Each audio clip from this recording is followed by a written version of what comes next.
Hello friends, நான் உங்கள் அம்மினி தமிழோட இனிவும். இன்றைக்கி அம்னி பிரபு விழாங்கில் சிக்கன் கிரேவி எப்படி செய்யலான்றது பார்க்கலாம் வாங்க. ஃபஸ்ட்டு ஒரு 1/4 கிலோ சிக்கன் எடுத்திருக்கேன். அதை 4-5 டைம்ஸ் மஞ்சள் உப்பு போட்டு வாஷ் பண்ணிவிட்டேன்.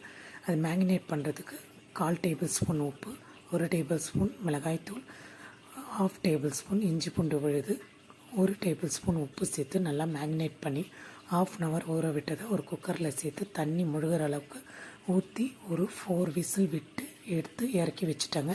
இப்போ ஒரு பேன் எடுத்து வச்சுக்கோங்க. அதில் 6-7 டேபிள் ஸ்பூன் குக்கிங் ஆயில் சேர்த்து ஹீட் ஆன பின்னாடி 2 டேபிள் ஸ்பூன் சோம்பு சேர்த்து பொரிஞ்ச பின்னாடி ஒரு பெரிய ஆனியனை குட்டி குட்டியாக சாப் பண்ணி அதையும் அதோடு சேர்த்து நல்லா வதக்கிக்கோங்க.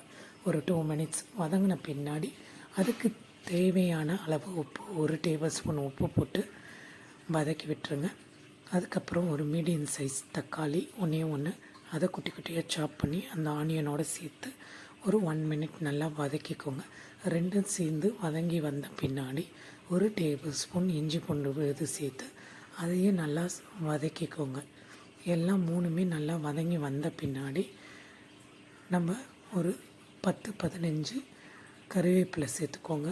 நல்லா வாசனையாக இருக்கும் கிரேவி, அதுக்காக சேர்க்குறோம். அதுக்கப்புறம் பார்த்திங்கன்னா ஒரு கைப்பிடி அளவு கொத்தமல்லி குட்டி குட்டியாக நறுக்கி எடுத்து வச்சுருக்காங்க. முதல்ல கருவேப்பிலை சேர்த்து ஒரு 30 செகண்ட் நல்லா வதங்கின பின்னாடி அதுக்கப்புறம் ஒரு கைப்பிடி அளவு கொத்தமல்லி சேர்க்கணுங்க.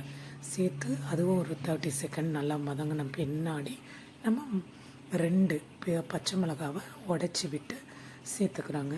அதையும் சேர்த்து நல்லா வதக்கிடுங்க. இது எல்லாமே நல்லா வதங்கி வந்த பின்னாடி நம்ம மசாலாஸ்லாம் ஆட் பண்ணிடலாங்க. இப்போ எல்லாமே பாருங்கள் நல்லா வதங்கி வந்துச்சு.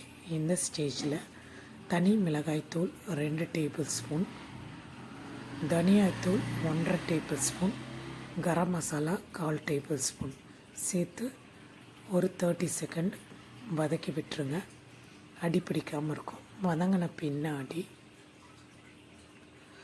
நம்ம குக்கரில் வேக வச்சு எடுத்து வச்சுருக்கோம் இல்லைங்களா, அந்த சிக்கனை தண்ணியோடு இதில் சேர்த்துடலாங்க. நான் 4 விசில் விட்டு எடுத்து வச்சுருக்கேன்.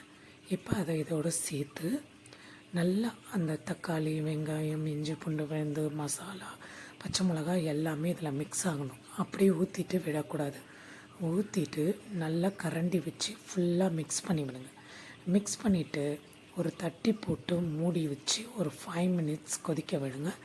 அது எண்ணெய் பிரிஞ்சு கொஞ்சம் திக்காகி அந்த ஜூஸியாக வரும். அந்த சிக்கனும் இன்னும் கொஞ்சம் சாஃப்டாக இருக்கும். நம்மளுடைய சுவையான ஹெல்த்தியான சிக்கன் குழம்பு ரெடி. மறக்காமல் வீட்டில் ட்ரை பண்ணி பாருங்கள்.